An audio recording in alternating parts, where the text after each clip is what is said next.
नमस्कार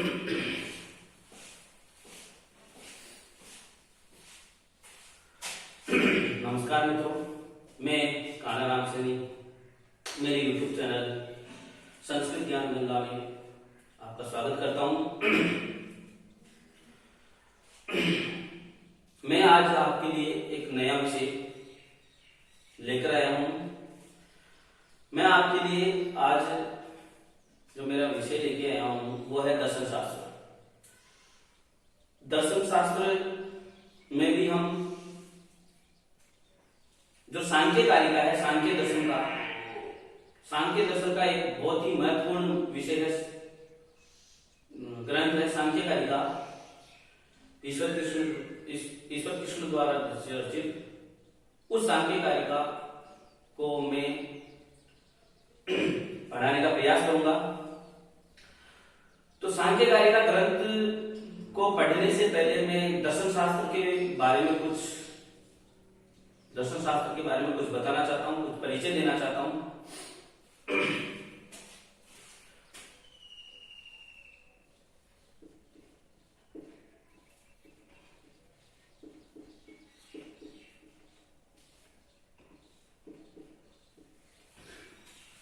हमारे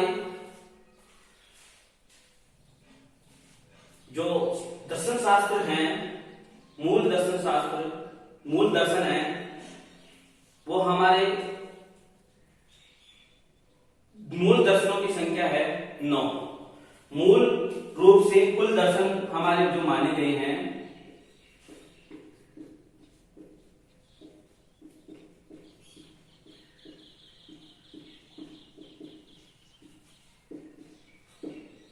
मूल रूप से कुल दर्शन 9 माने गए हैं।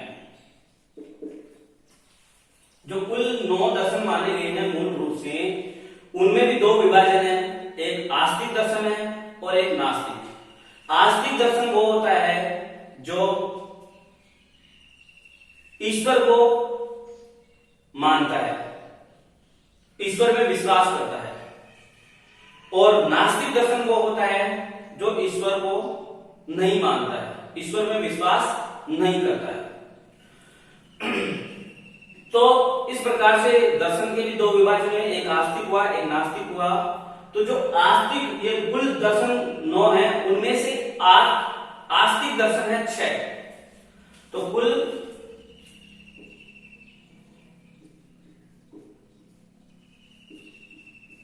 आस्तिक दर्शनों की संख्या, यदि हमसे पूछा जाए कि कुल दर्शन कितने हैं, तो हमारा जवाब होना चाहिए 9। और यदि आस्तिक दर्शनों की कितनी संख्या है, तो हमारा जवाब होना चाहिए 6। अब ये 6 जो आस्तिक दर्शन है वो कौन कौन से हैं? पहला है सांख्य दर्शन।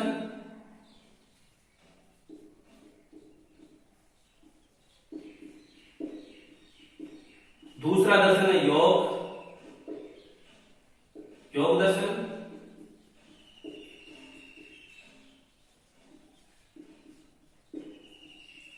तीसरा दर्शन है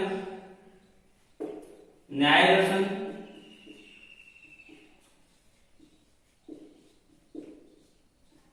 चौथा दर्शन है वैशेषिक दर्शन।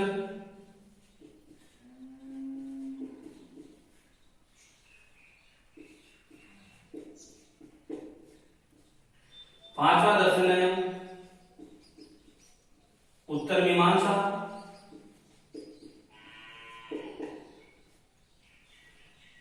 और छठा दर्शन है, नहीं, पांचवा दर्शन है पूर्व मीमांसा। और छठा दर्शन है उत्तर मीमांसा। ये हमारे भारतीय संस्कृति में 6 दर्शन माने गए हैं। इन इन 6 दर्शनों में सबसे पहले आता है सांख्य दर्शन। इस सांख्य दर्शन का यदि हम प्रवर्तक के बारे में जाना जाए, प्रवर्तक के बारे में पूछा जाए, तो इस सांख्य दर्शन के प्रवर्तक थे कपिल मुनि।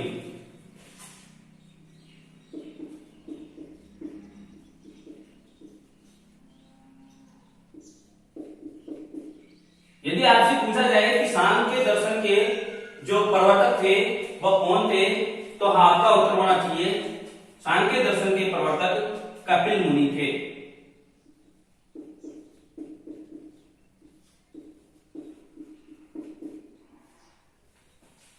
उसके बाद में आता है योग दर्शन। तो योग दर्शन के यदि प्रवर्तक के बारे में पूछा जाए तो योग दर्शन का प्रवर्तक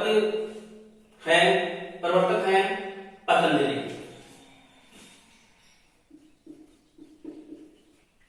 योग दर्शन के प्रवर्तक हैं पतंजलि।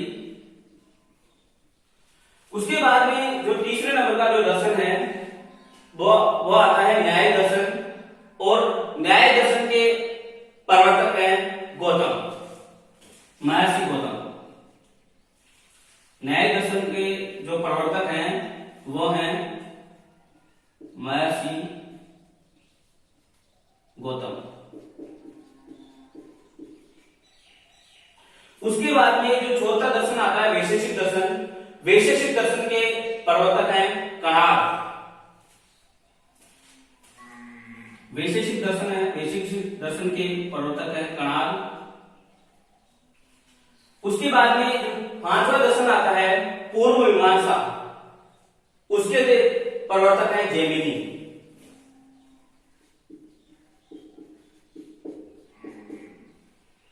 और जो आस्तिक दर्शनों में जो दर्शन है छठा वह है उत्तर मीमांसा, और इस उत्तर मीमांसा दर्शन के प्रवर्तक हैं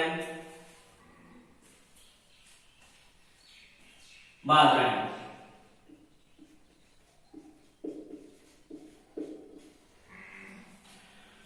इधर एक तरफ दर्शनों के नाम हो गए, एक तरफ दर्शनों के प्रवर्तक हो गए, लेकिन फिर भी यहां पर कुछ अन्य प्रश्न भी पूछ लिए जाते हैं।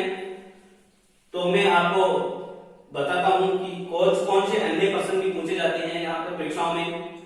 तो सर जो न्याय दर्शन है उस न्याय दर्शन के प्रवर्तक कौन है? महर्षि गौतम। तो जो महर्षि गौतम है इनका एक दूसरा नाम भी, अन्य नाम भी है। इनको अक्षपाद के नाम से भी जाना जाता है।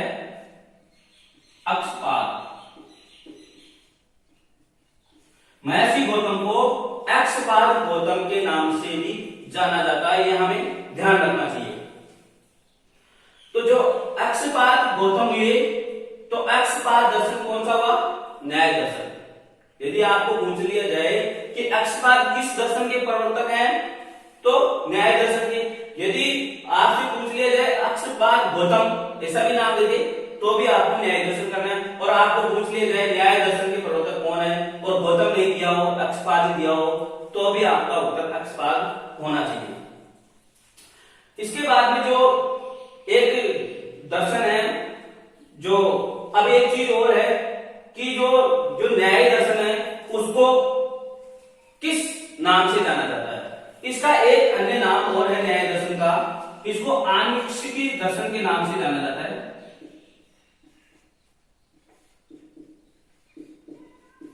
न्याय दर्शन को आन्वीक्षिकी दर्शन भी कहा जाता है। जो न्याय दर्शन है उसको आन्वीक्षिकी दर्शन भी कहा जाता है, यह ध्यान रखने वाली बात है। फिर उसके बाद में जो वैशेषिक दर्शन है इसके भी जो प्रवर्तक है कणाद, इनको भी उलुक इस नाम से जाना जाता है। उलुक।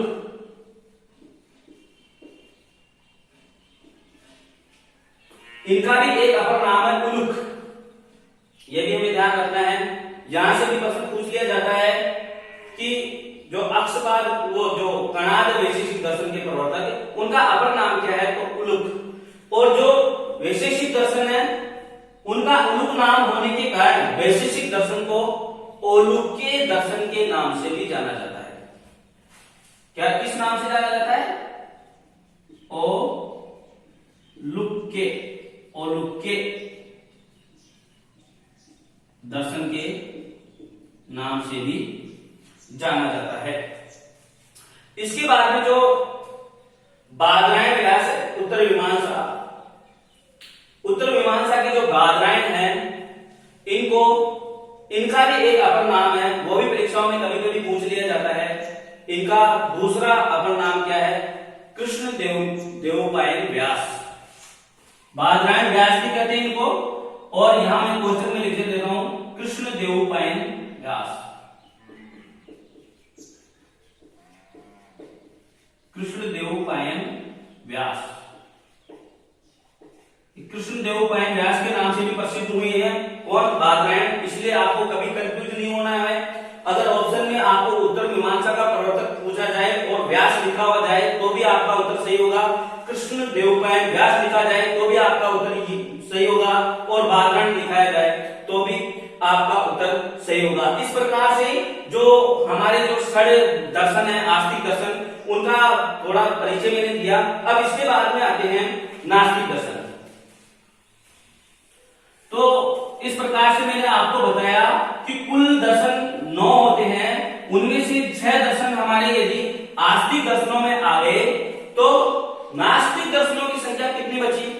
नास्तिक दर्शनों की संख्या हो गई फिर 9 में से 6 गए तो 3। तो इस प्रकार नास्तिक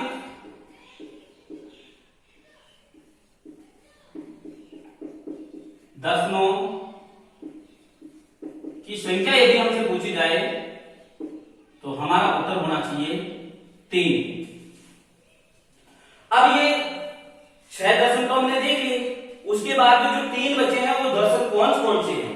तो जो नास्तिक दर्शन है वह पहला है चार्वाक दर्शन,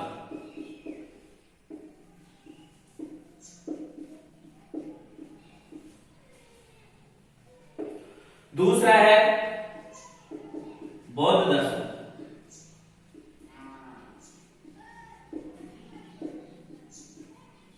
तीसरा है जैन दर्शन,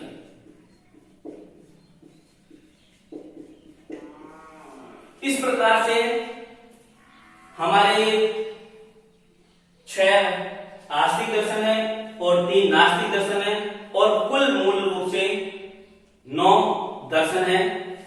अब जो मैं आपको,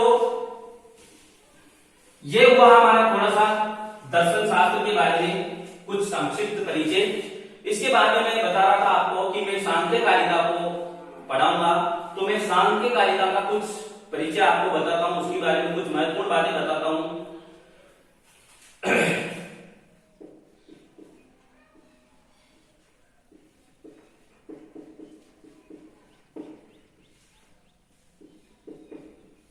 सबसे पहले ध्यान देने योग्य बात यही है कि जो सांख्य कारिका दर्शन है, इसका संबंध, जो सांख्य कारिका ग्रंथ है, इसका संबंध किस दर्शन से? इसका संबंध है सांख्य दर्शन से, और वो भी आस्तिक दर्शन से। आस्तिक दर्शनों में एक है सांख्य दर्शन, जो अभी मैंने बताया। तो जो आस्तिक दर्शनों में जो सांख्य दर्शन है, उससे सांख्य कारिका ग्रंथ का संबंध है। इस सांख्य कारिका, दूसरी बात है सांख्य कारिका जो दर्शन है, तो सांख्य कारिका जो ग्रंथ है, उसके लेखक कौन है?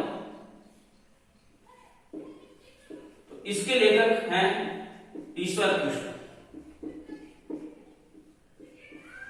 जो सांख्य कारिका जो ग्रंथ है, उसके लेखक यदि आपसे पूछा जाए तो उसके लेखक हैं ईश्वर कृष्ण, आपका उत्तर होना चाहिए। जो सांख्य कारिका है, इस पुस्तक में कारिकाओं की संख्या कितनी है? सांख्य कारिका, आपका अगला प्रश्न होना चाहिए, सांख्य कारिका दर्शन में कारिकाओं की संख्या। यदि आपसे यह प्रश्न पूछ लिया जाए तो आपका उत्तर होना चाहिए सप्तति। सप्तति यानी 70। जो सांख्य कारिका ग्रंथ, दर्शन नहीं, सांख्य कारिका जो ग्रंथ है उसमें कारिकाओं की संख्या कितनी है? सप्तति। लेकिन एक चीज का ध्यान रखना, कुछ विद्वानों के अनुसार इसमें कारिकाओं की संख्या 72 भी मानी जाती है। इसलिए यदि आपको यह भी ध्यान रखना है कि यदि परीक्षा में यही प्रश्न पूछ लिया जाए और वहां 70 नहीं हो तो आपको जवाब देना है वहां 72 अवश्य होगा उत्तर। तो वहां आपको ध्यान रखना है कि कुछ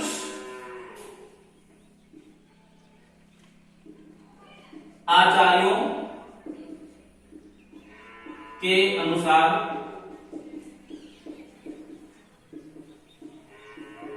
कारिकाओं की संख्या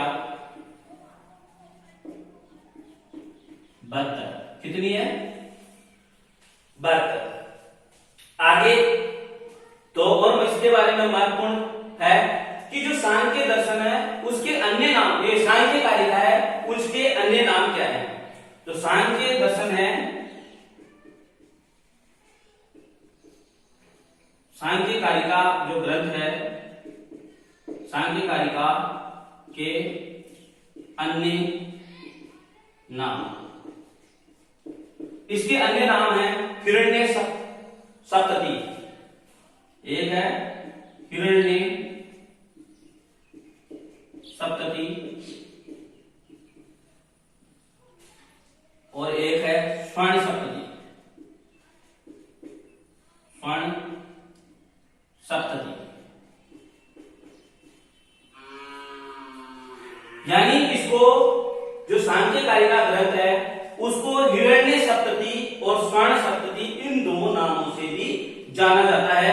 आपको ध्यान रखना है सप्तति यानी 70 होता ही है, इसमें भी सप्तति आ रहा है और मैंने भी कारिकाओं की संख्या सप्तति ही बताई है।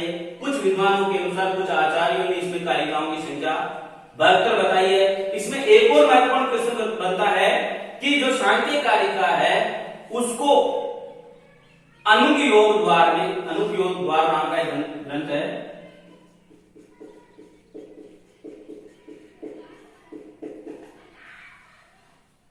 में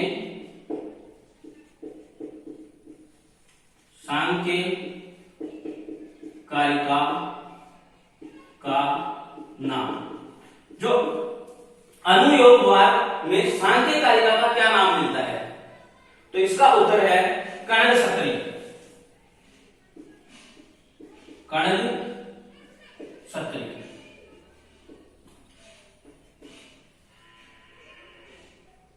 क्या नाम मिलता है? कणद सत्री। अब सत्री से भी आपको समझ में आ गया होगा कि 70 कारिकाओं से ही इनका, इन सब नामों का मतलब 70 कारिकाओं से ही संबंधित है। इस प्रकार से सांख्य कारिका का ये कुछ परिचय हुआ। अब इसमें जो 70 कारिकाएं बताई गई है या 72 कारिकाएं बताई गई है, तो जो अगला वीडियो मेरा होगा इन्हीं कारिकाओं में से मैं पहली कारिका से स्टार्ट करके 72 ही सभी कारिकाओं का मैं आपको पढ़ाने का, समझाने का प्रयास करूंगा। यदि मेरा वीडियो आपको पसंद आया हो तो लाइक और चैनल को सब्सक्राइब जरूर करें।